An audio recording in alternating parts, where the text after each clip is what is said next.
আসসালামু আলাইকুম। বাংলাদেশি ব্লগার মম মিতু চ্যানেল থেকে আমি মিতু বলছি। আপনাদের সবাইকে আমার চ্যানেলে আরও একবার স্বাগত জানাচ্ছি। যে যেখান থেকে আজকের ভিডিওটা দেখছেন বা দেখবেন, আশা করছি আল্লাহর রহমতে সবাই ভালো আছেন, সুস্থ আছেন। আলহামদুলিল্লাহ, আমরাও সবাই ভালো আছি।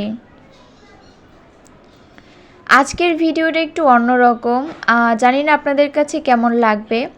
তো যদি একটু ভালো লেগে যায় তো প্লিজ ভিডিওটিতে একটা লাইক দিতে ভুলবেন না। আপনার একটা লাইক আমার ভিডিওটা অনেকের কাছে পৌঁছে দিতে সাহায্য করবে। আর যদি চ্যানেলে নতুন হয়ে থাকেন তো চ্যানেলটা সাবস্ক্রাইব করে পাশে থাকা নোটিফিকেশনের অল অপশনটা অন করে দেবেন। আমি যখনই কোনো ভিডিও ছাড়বো আপনাদের কাছে নোটিফিকেশন পৌঁছে যাবে, আর আপনারা আপনাদের সময় ও সুযোগ করে ভিডিওটা দেখে নিতে পারবেন। আর যারা যারা সাবস্ক্রাইব করেছেন তাদেরকে অসংখ্য অসংখ্য ধন্যবাদ। কথা বলতে বলতে হয়তো বা বুঝেই ফেলেছেন কোথায় এসেছি। তো আজকের ব্লগটা একটু ঘোরাঘুরি নিয়ে, সংসারে কোনো কাজকর্ম কোনো কিছুই শেয়ার করব না। আজকে এসেছি চিড়িয়াখানায়। তো মিরপুর চিড়িয়াখানায় এসেছি। তো বাইরে থেকে আমরা টিকিট কেটে তো ভিতরে চলে এসেছি। আর ভিতরে এসেই বাম পাশে হচ্ছে হরিণ ছিল। তো হরিণটা দেখলাম আর একটু ভিডিও নিচ্ছিলাম। জায়গাটা তো অনেকই বড়, আপনারা যারা যারা দেখেছেন বা গিয়েছেন তারা বুঝতে পারবেন। এমন আছে যে হাঁটতে হাঁটতে পা ব্যথা হয়ে যায়। সকালে গেলে একটু রেস্ট করে হচ্ছে এখানে আছে অনেকে নাস্তা করে বা খাবার নিয়ে যায় রান্না করে, পিকনিকের মতো বেশ সুন্দর একটা সময় কাটানো যায়। আর চিড়িয়াখানায় না অনেক মানুষ আসলেই মনে হয় আমার কাছে বেশি আনন্দ লাগে। মূলত বাচ্চাদের জন্যই হচ্ছে আসাম। তারপরও বাচ্চাদের সাথে আমরা যারা বড়রা যাই তারা যদি বেশ কয়েকজন থাকি তাহলে কিন্তু অনেক মজা হয়, সময়টা ভালো কাটে। তো আমি অনেকবার চিড়িয়াখানায় গিয়েছি ছোট থেকে এ পর্যন্ত। তো আজকেই তো মেয়েকে নিয়ে আবারও একটু ঘুরে আসলাম, মেয়েকে দেখানোর জন্য গিয়েছিলাম। আর বেশি সময় থাকিনি, আমরা দুপুরের পরেই গিয়েছি, আবার সন্ধ্যা হতে হতেই চলে এসেছি। তো খুব তাড়াহুড়া করেই আর কি ঘুরে আসছিলাম। আর অনেক জিনিসই দেখেছি, তার মধ্যে কিছু কিছু জিনিসের ভিডিও একটু করে নিয়েছি। প্রথমেই তো বানর ছিল, তারপর হরিণ ছিল, আর বাঘ ভাল্লুক এগুলা সিংহ সব কিছুই দেখেছি। এই তো ঘোড়া, হাতি, জেব্রা, জিরাফ, তারপর এই তো হাতির কাছে চলে এসেছিলাম। তো আমি যখন ছোট থাকতে গিয়েছিলাম তখন কিন্তু হাতির পিঠে করে উঠাইতো।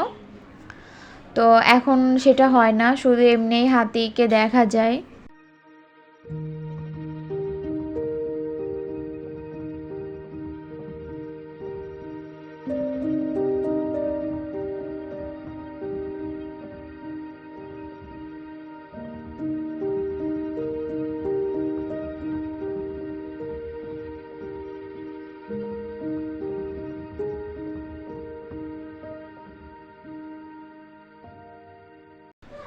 তো এখানে বাচ্চারা তো সব কিছু পশু পাখি দেখতেই যায়, আর পাশাপাশি তাদেরকে আরও একটু আনন্দ দেওয়ার জন্য এই তো ছোট একটু জায়গার মধ্যে শিশু মেলার মতো তৈরি করেছে। এখানে ঘোড়া আছে, ঘোড়ার রাইড আছে, তারপর নাগরদোলনা আছে, আর ট্রেন আছে, এই তো স্লিপার আছে, দোলনা আছে। তো এটাতেও ঘোড়াতেও আমরা উঠিয়েছিলাম বাচ্চাকে। আর এখানেও কিন্তু টিকিট কেটেই উঠতে হয়। তারপরে চিড়িয়াখানায় তো জাদুঘরও আছে, তবে আজকে আমরা জাদুঘরে যাইনি, অনেকবার গিয়েছিলাম, তবে জাদুঘরে তেমন একটা ভালো লাগে না। আর ভিতরে এত সুন্দর জায়গা, এত সুন্দর ভিউ, আসলে দেখলে ভালোই লাগে, সময়টা ভালোই যায়। তবে সমস্যা হচ্ছে একটু হাঁটাহাঁটি করতে হয়, হেঁটে হেঁটে সব জায়গায় গিয়ে মানে যেতে হয় আর দেখতে হয়, এটা হচ্ছে একটু কষ্ট। এখানে ভিতরে যেই সব ছবি তোলা হয় ছবিগুলো বেশ সুন্দর আসে। আর পাশে একটা নদী আছে, তো নদীর সাইডে যে ছবিগুলো তোলা হয় সেগুলোও বেশ সুন্দর আসে। পশু পাখি তো আছে, তার সঙ্গে দেখলাম যে কাকও দেখা যাচ্ছে, মানে একটা সাদা কাক, সেটাকেও খাঁচায় বন্দি করে রেখেছে। তো এখন আর অনেক ধরনের পাখি, বিদেশি পাখি সেগুলো তো আছেই। তো লাস্টে হচ্ছে আমরা গন্ডার দেখে মানে জলহস্তী দেখে তারপরে হচ্ছে বাইরের দিকে চলে এসেছি। আর এখন আমরা বের হয়ে যাচ্ছি। তো বেশ যতটুকু সময় ঘুরেছি ততটুকুতেই আমার পায়ে খুব ব্যথা হয়ে গিয়েছে। এর বেশি ঘুরলে মনে হয় আরও বেশি সমস্যা হয়ে যেত। আর চিড়িয়াখানার সামনে কিন্তু একদম একটা ছোটোখাটো মেলার মতো বলা যায়, অনেক কিছু আছে বাচ্চাদের জন্য খেলনা, তারপরেই তো ময়ূরের পেখম আছে, আর বিভিন্ন অনেক জিনিস আছে, খাবার আইটেম তো আছেই। এই তো গাড়িতে উঠে পড়েছি, বাসায় ফিরবো। তো আজকের ভিডিওটা এ পর্যন্ত, দেখা হবে নতুন ভিডিওতে। সবাই ভালো থাকবেন, সুস্থ থাকবেন। আল্লাহ হাফেজ, আসসালামু আলাইকুম।